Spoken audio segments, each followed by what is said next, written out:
Γιατί θα κάνω μια πάρα πολύ ωραία κουβέντα, έτσι ενδιαφέρουσα, μια ωραία συζήτηση, γιατί η 11η Νοεμβρίου έχει καθιερωθεί ως ημέρα ασφάλισης, έτσι, με πρωτοβουλία της Ένωσης Ασφαλιστικών Εταιριών Ελλάδας. Μαζί μας είναι η κυρία Σάντρα Κοκονέτσι. Καλώς ήρθατε. Καλώς ήρθες, είπαμε να μιλάμε στο ελληνικό. Καλώς ήρθατε. Διευθύντρια επικοινωνίας της Ένωσης Ασφαλιστικών Εταιριών Ελλάδας. Έτσι, να το συζητήσουμε λίγο αυτό το θέμα, γιατί είναι η μέρα υπενθύμησης, το πούμε έτσι. Τι ακριβώς έτσι θέλετε να θυμούνται οι πολίτες αυτή τη μέρα? Κοίτα, η μέρα ασφάλισης είναι ουσιαστικά μία από τις 365 μέρες που η ασφάλιση βρίσκεται δίπλα σε νοικοκυριά και σε επιχειρήσεις. Είναι δίπλα μας στα πάντα, στη δουλειά, στο σπίτι, στην υγεία, παντού. Να σου πω κάτι σημαντικό. Κάθε χρόνο οι ασφαλιστικές εταιρείες δίνουν πάνω από 3,5 δισεκατομμύρια σε αποζημιώσεις. Τι σημαίνει αυτό?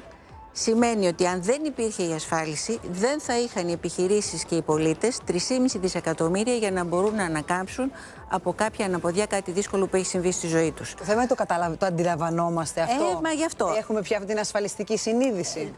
Τη βελτιώνουμε, να το πω και έτσι, να μην είμαστε απεσιόδοξοι, ναι. Οπότε καλό είναι να το λάβουμε υπόψη μας. Εμείς βλέπουμε ότι όλο και περισσότεροι άνθρωποι ενδιαφέρονται για να εντάξουν την ασφάλιση στη ζωή τους. Το βλέπουμε και από τις έρευνες, το βλέπουμε και από τα αποτελέσματα της ασφαλιστικής αγοράς, για να νιώθουν πιο προστατευμένοι, πιο ασφαλείς, πιο σίγουροι. Υπάρχουν και πολλοί τρόποι έτσι, για να γίνει αυτό και δεν το γνωρίζουν, αλλά ας ξεκινήσουμε έτσι από τα βασικά. Γιατί πρέπει να μας συμβεί κάτι για να μπούμε σε αυτή τη διαδικασία και δεν υπάρχει αυτή η πρόληψη, ότι να κάνω την ασφάλισή μου για να έχω τη σιγουριά μου? Είναι αφενός ανθρώπινο και αφετέρου είναι και λίγο ελληνικό. Δηλαδή όλοι έχουμε την τάση να λέμε δεν θα συμβεί σε μένα, θα συμβεί στο διπλανό κτλ. Νομίζω ότι ήρθε η ώρα λίγο όλοι να σκεφτούμε λίγο διαφορετικά. Κάτι απρόπτο μπορεί να συμβεί οποιαδήποτε στιγμή σε όλους μας, αρκεί να δούμε ένα δελτίο ειδήσεων και να καταλάβουμε ότι ανά πάσα στιγμή ένα απρόπτο μπορεί να συμβεί στον οποιοδήποτε από εμάς. Επομένως, να βάλουμε και λίγο το μυαλό μας να δουλεύει.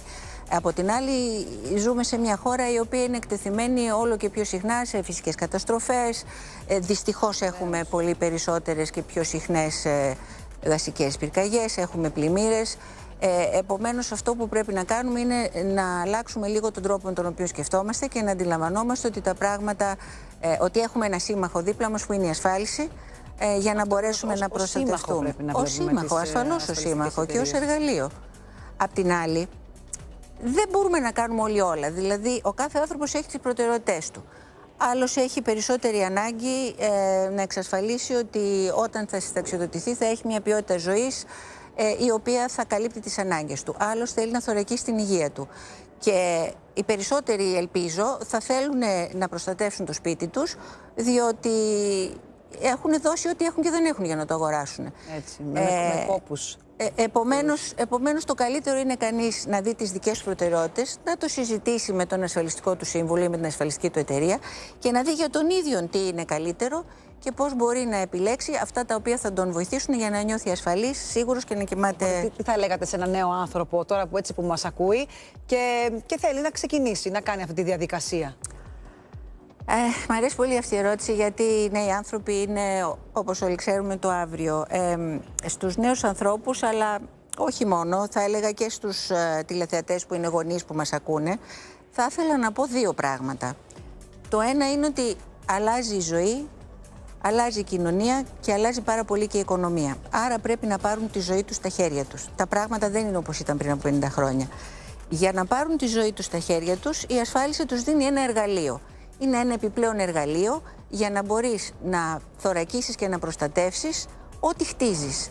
Είτε αυτό είναι η καριέρα σου, είτε αυτό είναι το σπίτι που θα αποκτήσεις κάποια στιγμή, είτε είναι το τι θα έχεις αποταμιεύσει στο μέλλον. Όσο πιο νωρίς ξεκινήσουν, τόσο καλύτερα. Και στις περισσότερες περιπτώσεις και τόσο πιο προσιτό. Άρα θα τους έλεγα να αξιοποιήσουν το εργαλείο της ασφάλισης και να ξεκινήσουν νωρίς. Αλλά θα τους έλεγα και ένα δεύτερο πράγμα. Είναι ότι ο κλάδος της ασφάλισης είναι ένας καταπληκτικός κλάδος για καριέρα. Βασικό. Γι' αυτό βοηθάει και την οικονομία, ναι, και όλα αυτά. Εκτός του ότι είναι ο κλάδος ένας σημαντικός εργοδότης, αλλά είναι ένας κλάδος ο οποίος, εκτός του ότι αμείβει καλά, σέβεται τους εργαζόμενους, έχει προοπτική ανάπτυξης πολύ ισχυρή, επενδύει στην τεχνολογία, επενδύει σε νέες ιδέες και μπορεί κανείς ακόμη και από την ιατρική ή από το Πολυτεχνείο να έχει μια θέση και μια καριέρα στην ασφάλιση η οποία μπορεί να έχει πολύ μεγάλη εξέλιξη. Άρα αυτό που θέλω να τους πω είναι ότι τους περιμένουμε δίπλα μας. Μα πάρα πολύ βασικό και να μπουν να ενημερωθούν κιόλας, έτσι. Να δουν ακριβώς περί τίνος πρόκειται. Σας ευχαριστούμε πάρα πολύ.